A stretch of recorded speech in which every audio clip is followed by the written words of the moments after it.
Bonjour tout le monde, ici Linda Loisel pour CTRB Canal 9 à Berthierville. Aujourd'hui, je me trouve à la bibliothèque, je ne vais pas me tromper, Ginette Rivard-Tremblay de Lanoret. Et il y a eu un lancement de livre le 18 février et ce livre s'appelait « La guérison des mémoires ».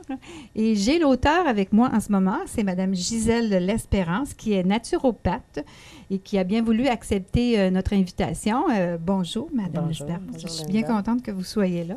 Alors, on va discuter un petit peu de ça, de votre livre et de tout ce qui concerne la naturopathie. OK? L'herboristerie. Est-ce que je prononce comme il faut? Oui. Oui, parfait. OK. On va commencer par le début. Vous avez étudié comme infirmière dans les soins infirmiers au départ. Vous avez été infirmière durant... 30 ans. 30 ans? Oh. 30 ans. C'est un bail? C'est un bail. J'ai travaillé dans tous les secteurs. Ah, OK. Avec les enfants, en obstétrique, en chirurgie, sur les ambulances.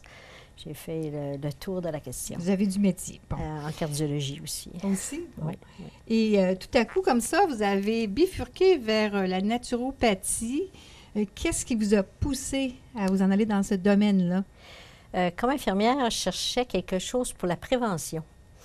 Il n'y avait rien au niveau du cours d'infirmière à part d'un bac. Puis un bac, c'est beaucoup de papier, c'est beaucoup de statistiques, c'est beaucoup de papier, comme je dis. Oui, de la paperasse. De la paperasse, là. Ça veut dire que moi, ce qui m'intéressait, c'était vraiment que les gens aient quelque chose au niveau alimentaire, quelque chose d'autre. Et c'était une réponse au niveau d'un radio, d'une annonce à la radio que j'ai entendu un cours de naturopathie. Je l'ai suivi avec l'école d'enseignement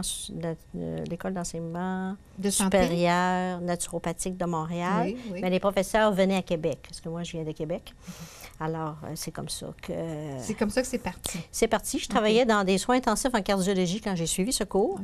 Je travaillais comme à temps partiel. Puis, je donnais mon enseignement aux autres infirmières. Alors, ça m'a permis d'intégrer énormément la naturopathie. Okay. Donc, vous avez divulgué ce que vous avez appris à travers des vrais cours ou juste comme ça en passant? Non, là? à travers des vrais cours. À travers des vrais cours, OK. Oui, oui. Puis, il y avait l'herboristerie qui fait partie de la naturopathie. J'ai fait... Ça fait partie, mais j'ai suivi le cours en herboristerie après mon cours en naturopathie. Parce que je trouvais que j'avais beaucoup d'informations, mais pas de spécialité. Ah bon. Alors, parce qu'en naturopathie, tu peux travailler avec l'alimentation, d'accord, mais tu peux travailler avec l'homéopathie, avec la phytothérapie. Tu as beaucoup de branches. Moi, c'est les plantes qui m'ont attirée vers l'herboristerie. OK. Parce que l'herboristerie, oui. La phytothérapie, c'est différent. C'est différent. Ça se rejoint, mais il y a des petites choses différentes. Okay, c'est ça. Puis aussi, vous avez étudié aussi la médecine chinoise, parce que ça, c'est vraiment, ils ont vraiment une mentalité différente de nous, là, au niveau médical. Est-ce que vous pouvez m'en parler un petit peu, ça, de la médecine chinoise, sans élaborer trop, là, juste qu'on ait une petite idée de ce que c'est? Quand on parle de médecine chinoise, c'est toute la philosophie du Tao. Ah bon? Les principes de taoïsme, qui est une très, très vieille, ça date de millénaires, avant Jésus-Christ, qui les autres, le Tao, ça veut dire la voie du milieu, le chemin. Ça fait partie d'une globalité d'une personne. On ne peut pas diviser une personne en petits carreaux. Il faut regarder autant son esprit que son corps physique. Et alors, moi, c'est ce qui m'a attiré énormément, ce domaine. Et ça concordait avec toutes les autres? Oui, la naturopathie, l'herboristerie. Toutes les autres choses que vous aviez étudiées. Oui, exactement. Okay. Il y a 5 éléments. Ça allait dans le même sens. Oui, parce qu'en herboristerie, tu as 4 éléments. En médecine taoïstique, tu as 5 éléments. 4 éléments qui sont? On regarde, parce que quand on fait un remède, si vous regardez le livre, oui. Ça va être facile. Vous voyez le livre. C'est pour ça que j'ai tenu à mettre cette photo, oui. Parce que c'est la fabrication des remèdes. Donc, ce sont des petites fleurs. C'est des petites fleurs. Alors, si on regarde le bol, on le met sur la terre. Alors, premier élément, la terre, l'eau, oui. Le soleil, parce qu'il faut le faire dehors, puis l'air qui circule autour. Alors là, vous avez vos 4 éléments. On les a devant les yeux. D'herboristerie. Et quand on va aller chercher de la médecine chinoise, on rajoute un élément qui est le bois. Le bois regarde soit la plante... Vous l'avez en dessous peut-être? Bien oui, il est sur une table. Oui, mais c'est pas tout à fait, parce que le bois représente la quintessence du jardinier, son esprit. Puis ça représente aussi la fleur, la plante qui représente un élément bois. Oui. Alors, Fait que c'est ça la petite différence. oui, c'est pour ça que je tenais beaucoup à cette photo sur mon qui est livre. très jolie d'ailleurs, il faut le dire. Je vais le dire aussi, la photo vient du jardin de Daniel Laberge, de l'Armoire aux Herbes, qui m'a offert gracieusement les photos pour le livre. Il y en a quelques-unes à l'intérieur en couleur. Okay. Les photos en couleur viennent de Daniel Laberge. Bon, bien, merci beaucoup oui, bien, merci à ce monsieur qui vous merci a aidé. à Daniel. Non, c'est une dame. C'est une dame, pardon. OK, excusez-moi. À cette dame. Donc, à un moment donné, vous avez étudié là-dedans et tout à coup, vous avez enseigné pendant... Ça fait 10 ans que vous enseignez à peu près? 10 ou 12 ans, oui. 10 ou 12 ans. Et là, vous avez le goût d'écrire là-dessus. Qu'est-ce qui vous a motivé à écrire là-dessus, à écrire ce livre-là, La guérison des mémoires, qui, je trouve, est un très beau titre d'ailleurs? C'est une bonne question. C'est des élèves. Ah oui, qui vous ont poussé? Oui, parce que les gens me disaient... tu nous enseignes beaucoup de choses, puis on prend des notes, puis les notes, on les met dans des cartables, on fait le ménage, on les jette. Tandis qu'un livre, c'est un guide. On le conserve. On le conserve. Il va rester dans les bibliothèques, il va y avoir toujours un endroit qu'on va pouvoir les référer. Alors, c'est vraiment les élèves qui m'ont poussé. Je l'ai commencé il y a 2 ans à l'écrire, puis j'ai travaillé d'une façon intense avec l'éditeur. Puis avec un autre correcteur, une autre correctrice avant, on est en 2014, là, de novembre 2012 jusqu'à octobre 2013. C'est très ardu. Oui, c'était intéressant. Mais c'est intéressant. Quand une belle on aventure. Ça, c'est ça. C'est... Une belle aventure.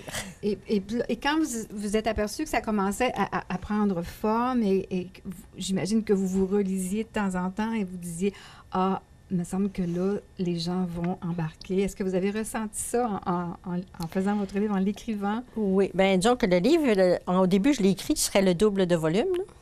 J'étais obligée de faire beaucoup de coupures. Oui.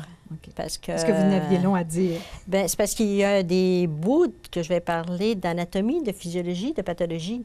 Puis ma sœur est comme moi, infirmière, naturopathe, qui est venue me corriger. Elle dit « Gisèle, t'en mets trop, c'est pas un livre d'anatomie que tu fais. » Vous vouliez que ce soit plus pour madame et monsieur tout le monde. Oui, exactement. On l'a condensé énormément. Ben, c'est bien. De toute façon, je trouve qu'il y a l'air d'en avoir beaucoup dedans, de toute façon. 260 pages, à peu près. Juste une petite parenthèse. Le livre est fait, un guide pratique, je l'ai fait faire pour monsieur et madame tout le monde, pour que vous devenez détective avec vous-même. OK. Alors, tout le long du livre, vous mettez une feuille à côté, vous pouvez faire votre petit pentagramme.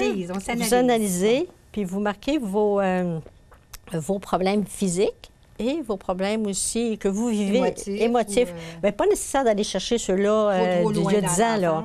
Ce que vous vivez présentement. On a assez de ce qu'on vit en ce moment. Exactement. Puis c'est comme ça, après ça, que vous êtes capable d'aller chercher les remèdes que vous avez besoin. En rapport avec ce qu'on vit. Oui, exactement. Ah, c'est bien. OK. Et puis, on va parler de M. Bach, parce que c'est vraiment le médecin qui a trouvé cette solution, finalement, homéopathique. Et c'est un monsieur des années 1800, là, ça fait quand même une secousse. 1886, il est décédé en 1936. Et c'est lui qui a commencé à faire des recherches sur la souffrance humaine et tout ça, le côté... Pas nécessairement, parce que lui, s'est inspiré de 4 chercheurs avant lui. Ah bon? Il y a eu Paracelse, on rentre dans les années 1500. Après ça, il y a eu Goethe, il y a eu Steiner, j'en oublie un. Il y en a 4. Il y a 4 grands... Hahnemann, le père de l'homéopathie. Il s'est inspiré de ces 4 grands chercheurs-là avant. Puis lui, il vient d'un milieu quand même... quand on regarde les années 1900, quand même pas très, très riche. Son père avait je crois que c'est une genre d'aluminerie. En tout cas, il y avait une industrie. Puis, à l'âge de 16 ans, il est allé travailler avec son père. Puis, ce qui s'est observé, c'est que quand les ouvriers, il n'y avait pas de syndicat à l'époque, il n'y avait pas d'assurance maladie.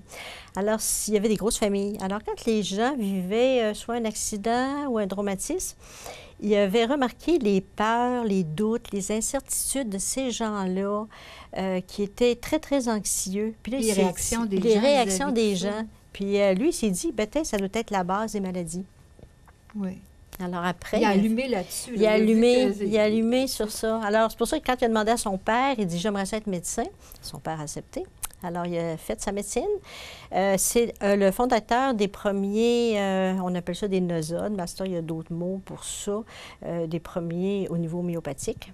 Mais il s'est aperçu qu'avec une voiture à cheval, que quand il mettait tous ses remèdes dans sa voiture, que les derniers clients au bout avaient un meilleur effet que les premiers.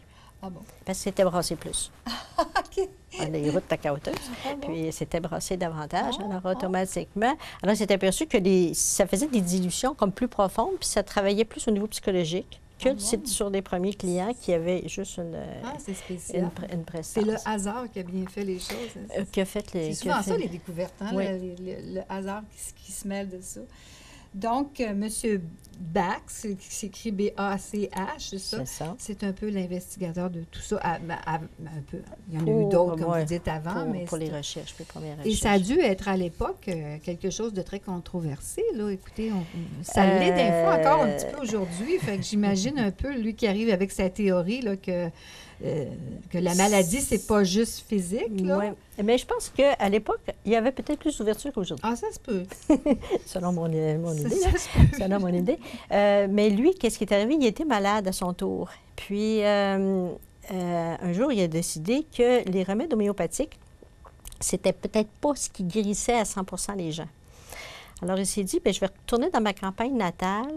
Puis, il y avait 2 boîtes. Il y avait une boîte avec ses fioles de laboratoire, puis une boîte avec ses souliers. C'est ce que l'histoire dit, là. Puis, il dit, je vais prendre juste une boîte. Il était sûr d'avoir emmené les fioles de laboratoire, mais c'était ses souliers qu'il avait emmené. Ah bon? Ça veut dire que là, il s'est dit qu'il a commencé à se promener dans la campagne, puis il s'est aperçu, apprenant à la rosée des fleurs, de certaines fleurs, qu'il mettait sur lui, qu'il sentait la fréquence vibratoire, puis ça allait chercher un tempérament d'un de ses clients. Tiens, lui, il a un cancer de telle partie de son intestin, relié à telle émotion, il vit certaines choses. Tiens, cette fleur-là, on va lui donner. Alors, il a commencé à faire des dilutions, puis donner. Mais là, il a senti ça sur lui. Il n'y avait pas un peu un don, ce monsieur-là? Oui, là, vous parlez de... Ben, je dis sur sa main, sur sa langue, là. Lui, il a ressenti l'aspect vibratoire que la fleur, la rosée apportait. Oui. Puis c'est avec cette rosée-là qu'il a commencé ses premiers remèdes. Oui, qui a fait des recettes. Qui a fait des recettes. Parce que c'est des mélanges de fleurs. C'est ça, c'est ça. La médecine officielle commence, parce que j'ai regardé un programme de découverte, puis il disait qu'il y avait beaucoup de choses qui s'en venaient, mais qu'on ne pouvait pas expliquer tout le côté subtil de l'être humain. Puis, on donne beaucoup de médicaments, de molécules. On va chercher des plantes, mais il y a quand même des plantes intéressantes, là. Mais on ne guérit pas complètement. Alors, comment effacer une mémoire? Parce que vous savez, une mémoire, là, je vais prendre un petit papier, là, puis je vais faire ça. Vous voyez, là? Puis là, je vais prendre mon fer passé, là, puis je vais le repasser dessus, là. Mais il va toujours rester un petit... C'est ça, la mémoire. C'est ça, la mémoire. C'est ça, la mémoire. C'est le petit pli fatigant, des fois. C'est le petit pli fatigant, là. Bloqué. Exactement. Oui, c'est ça. Alors, comment on fait pour enlever le petit point, le petit... Oui. Il y a des psychologues qui essaient, là, mais des fois, ça ne marche pas tout le temps. Ça aide. Ça peut aider, ça oui. Aide. Ça a un grand impact. Mais c'est sûr que quand on arrive avec un remède vibratoire, on va travailler pas sur le corps physique comme tel, on travaille sur un corps énergétique. Oui. On travaille sur une partie subtile de l'être humain. On ne voit pas. C'est ça, j'étais pour dire, la partie qu'on ne voit pas. Là. Non, c'est ça. Il faut s'intéresser à ce qu'on ne voit pas des fois. Hein? C'est ça. Parce que moi, si j'ai très peur présentement, vous ne pouvez pas le voir, là. Je le vois pas. Non. Vous parlez vite un petit peu, là, mais Okay. pourquoi je le vois pas? D'accord. Mais c'est pas de la peur, ça. Non. C'est pas de la peur. OK. Puis aussi, le docteur Bach, en question, il a observé des choses. Il a observé que les gens avaient 7 tempéraments différents. Ça m'a un petit peu... parce que j'ai retrouvé soit moi ou d'autres personnes dans ces tempéraments-là. Et si on les nomme, je pense que les gens vont se reconnaître un peu. Il y a la peur. En fait, c'est tout un peu des sentiments... des tempéraments qui peuvent nous apporter des maladies ou des contrariétés émotionnelles. Il y a la peur, il y a l'incertitude avec l'angoisse, ça se mélange ensemble. La peur, on va aller chercher dans la peur, on va aller chercher les angoisses et les paniques aussi, les insécurités, les difficultés à dire non, les bénévoles qui ont de la difficulté à dire non parce qu'ils disent, bon, ben si je dis non, ben peut-être que je ne serai pas appréciée, peut-être que je ne serai pas aimée. C'est ça. Exactement. Tous les gens aussi qui ont des difficultés à faire des choix. Ouais. On le voit beaucoup chez les enfants. On peut le voir même chez Dolorama, hein, quand maman a décidé qu'il y avait juste $1 à dépenser.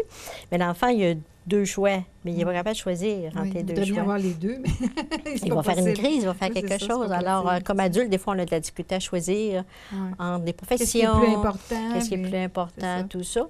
Puis aussi, dans les peurs, il va rentrer aussi les peurs de, pas nécessairement de la souffrance, d'accord, mais une espèce de nostalgie très profonde au niveau de même des suicides et des Ouais. meurtres. Oui. Il y a des remèdes. Moi, je regarde les nouvelles, puis je me dis, ça serait si facile. Ouh, il y a beaucoup d'espérance dans ce que vous dites. Ça serait si facile. Il y a aussi le manque d'intérêt pour l'instant présent. Et ça, c'est comme, je m'interrogeais, C'est des gens des qui sont... gens qui projettent trop dans l'avenir, ou projettent qui pensent trop. trop au passé. Oui, c'est des gens aussi qui sont...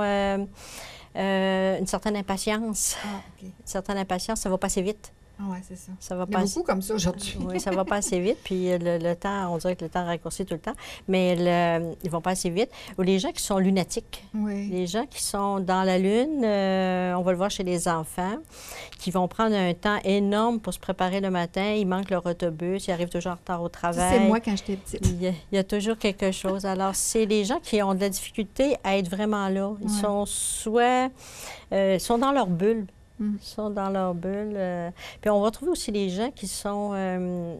qui vont parler beaucoup de tous leurs problèmes. Ah oui, OK. Mais ils n'écoutent jamais les autres. Ah oui, Ils c'est ça. n'écoutent pas les autres. Ils sont tout le temps vraiment... Ils sont centrés sur eux. sont c'est sont ça. centrés Ils sont parce centrés qu'ils ont sur eux. besoin de considération, D'attention, c'est d'attention, ça. puis tout ça, exactement. Puis il y a la solitude aussi. On parle de la solitude Oui, qui est très à la mode en 2014. Parce que même dans la solitude, on retrouve aussi les impatients.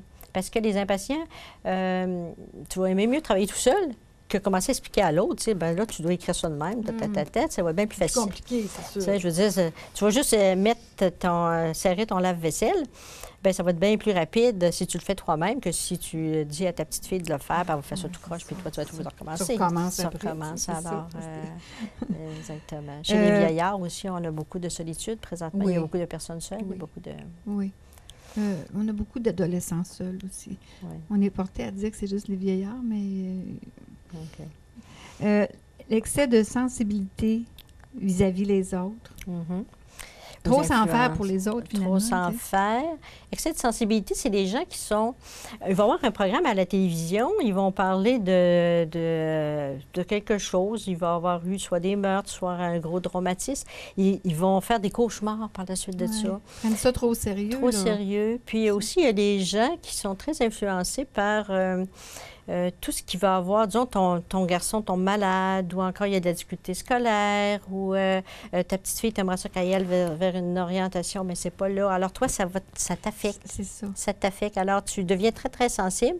Puis en étant très sensible, bien, il y a une espèce d'irritabilité, une frustration intérieure. Alors, ça peut t'emmener autant un problème articulaire Oui. qu'un problème de gastroentérite. Oui. Mm. C'est comme tout prendre sur ses épaules, finalement. Exactement. Ce qui ne t'appartient pas. Exactement. Bien, émotivement, ça peut t'appartenir parce que tu es proche de la personne, mais je veux dire, c'est pas ton problème à toi. Non, mais... Mais ça le devient. Ça le devient. Ça le devient. Une partie. Une partie.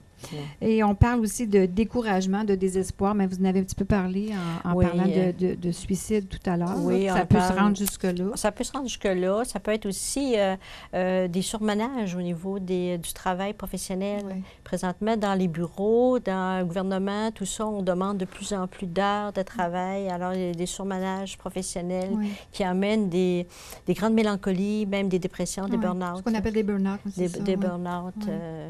Il y a de plusieurs phases. Hein. En nostalgie, même chez la femme, dans des périodes de préménopause. Ah oui. Oui, qui a des Beaucoup de up and nostalgie. down là, Oui, au oui, niveau c'est- de l'humeur. La vie est belle. La vie est belle, la vie n'est pas belle, la vie est belle, la vie n'est C'est pas ça, belle. c'est ça. Ben, il y a une fleur pour, qui Ah oui? aide. Alors, on va se cultiver un jardin chez nous. Toutes les fleurs, que ça vaudra la peine. Hein? Finalement, si on résume un petit peu votre volume, si on le résume, là, OK. ce serait quoi le résumé de votre volume, là, en gros? Donc, Résumé 260 c'est dur à pages. résumer, ça, je le sais. Trois Là. mots. comme atteindre l'équilibre émotionnel par les fleurs de bac et la médecine chinoise. Ça, on avait travaillé cette phrase-là avec un directeur de l'école à Montréal pour que ça soit comme une espèce de suite par rapport à ce que je faisais. Le résumé du livre, moi, je fais des liens facilement avec tout. Alors, c'est peut-être l'herboristerie. Pour moi, donc, tu vas me parler d'une grippe, je vais te faire des liens très, très rapidement. Mais je pense que ce qui est intéressant, c'est quand on regarde le pentagramme, le livre se résume en des liens, tout devient lien, tout devient global. Oui. Alors, c'est ce que j'ai essayé de faire par rapport. Puis, moi, je me suis inspirée à un moment donné d'un animal. Le guépard, quelque chose le comme guépard. ça. C'est ça, le guépard? Le guépard. J'ai vu des photos de guépard. Puis, je suis allée chercher la médecine amérindienne du guépard. Puis, le guépard, c'est un animal qui est très intelligent, qui ne fera pas des sauts pour aller chercher juste une souris. Pour lui, il va prendre le temps de choisir sa proie, puis de rester dans l'ombre jusqu'à temps que c'est le temps de sortir. Le bon moment. Le bon moment.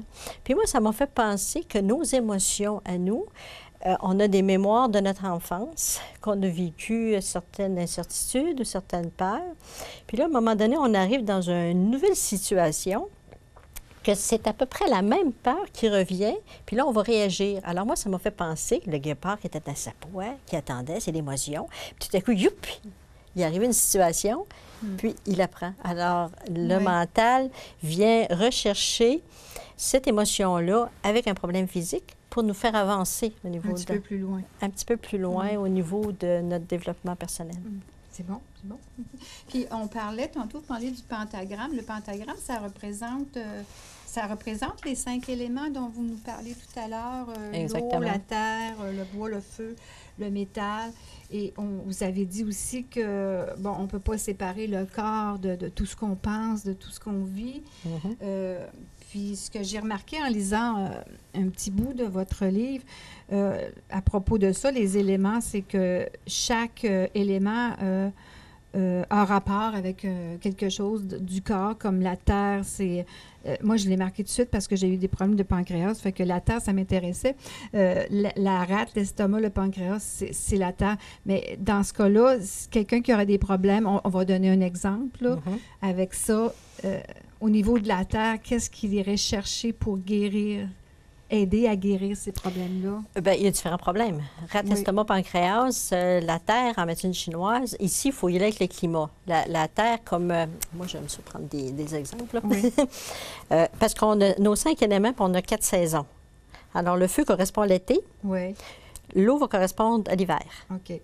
Le métal à l'automne, puis le bois au printemps. OK. Alors, la terre, qu'est-ce qu'elle fait? La terre, c'est une entre-saison. Elle arrive comme quelques semaines en travers. Parce que, disons, si on regarde la médecine en Chine ou au Japon, au Vietnam, les autres, ils ont une température plus chaude que nous autres. Alors, ils vont intégrer la terre d'une façon rapide avec les autres saisons. Tandis que nous autres, avec l'hiver qu'on a, est intégrée, moi, je mets à peu près 3 semaines. Mais pour répondre à la question, c'est que quand on regarde rate, estomac, pancréas, la terre, c'est relié à l'humidité. C'est relié à toutes les inflammations. Okay. C'est relié au système immunitaire. Alors, dans les émotions de la terre, c'est les soucis et c'est les pensées. Alors, quand les gens se font du souci pour telle ou telle situation des pensées négatives. Des pensées négatives par rapport, ben je ne réussirai pas, je ne réussirai pas mon examen, ça ne sert à rien que je travaille, j'aime pas mon boss. Alors, toutes ces émotions-là amènent de l'insomnie, amène aussi des problèmes, des problèmes gastro. Oui, c'est tout relié ensemble, c'est ça. Puis même le diabète. Ah oui, jusqu'à ce point-là. Jusqu'à ce point-là, oui. Fait que dans le fond, du moment qu'on sait, qu'on connaît notre problème, on peut le régler avec une médication florale. Est-ce que c'est ça que vous êtes en train de nous expliquer? De nous expliquer. Il faut prendre les deux. Parce que moi, j'ai un côté très scientifique comme infirmière, mon côté naturopathique aussi. Alors moi, je vais travailler avec d'autres remèdes. Je vais travailler avec l'alimentation de base. Je vais travailler avec peut-être des plantes, des tisanes. Puis, je vais travailler selon les saisons avec la température, la médecine ayurvédique, pour aller chercher le maximum de tout. Le maximum de tout. Puis après, mais le principal remède est les fleurs de bac. Ah, OK. Parce que, pour moi, il faut que j'aille chercher la dominante émotionnelle. Alors, si toi, tu me parles d'un tel problème, je vais te poser des questions par rapport à ce que tu es en train de vivre présentement. Ouais.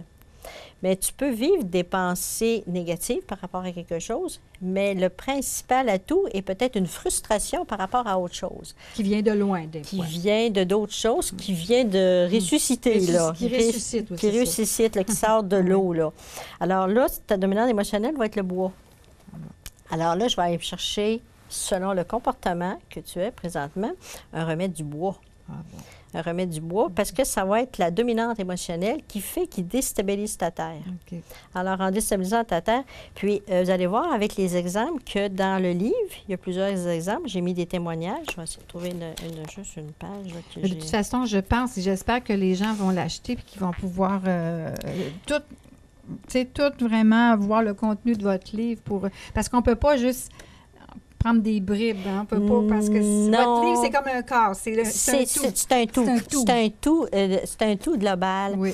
D'une façon ou d'une autre, j'ai déjà une conférence à Notre-Dame-des-Prairies le 19 mars à la Maison des femmes pour expliquer le livre. Expliquer le livre, c'est bien. Puis j'en ai un autre à la bibliothèque de Saint-Thomas le 22 ou le 24 avril. Puis on va voir avec Chantal, peut-être qu'on va organiser un cours ici pour... Puis moi, je suis très ouverte pour des petits groupes qui vont vouloir avoir de l'information, comment se servir du livre. Puis là, avant de terminer notre entretien, vous nous avez amené des petites fioles comme ça. Est-ce que ce sont les petites fleurs de bac qui sont là-dedans? Oui, parce que le monde me demande, si on prend du chantisane, on mange-tu les fleurs? Qu'est-ce qu'on fait avec les fleurs? Est-ce que ça se mange, les fleurs? J'ai eu beaucoup de questions. Alors, les fleurs de bac, c'est des essences qui ont été fabriquées avec la méthode que je vous parlais tout à l'heure, qui a une dilution. Quand on les achète, il y a comme moitié alcool, moitié essence de fleurs. Puis, on prend 2 gouttes de ce remède qu'on remet dans... Toute la méthode est expliquée dans le livre. Mais la base, c'est toujours ces petites fioles-là. Moi, je recommande d'acheter beaucoup celle du Dr Bach avec le logo du Dr Bach, parce qu'on est sûr de la provenance. Puis, qu'on dilue. On peut mettre dans un verre d'eau, on peut mettre... Dans ce qu'on veut. On peut dans le jus. Moi, j'ai vécu toute la montagne d'émotionnel. Parce que je ne vous ai pas parlé pourquoi je me suis intéressée à ça au tout début. Il faudra faire une autre émission.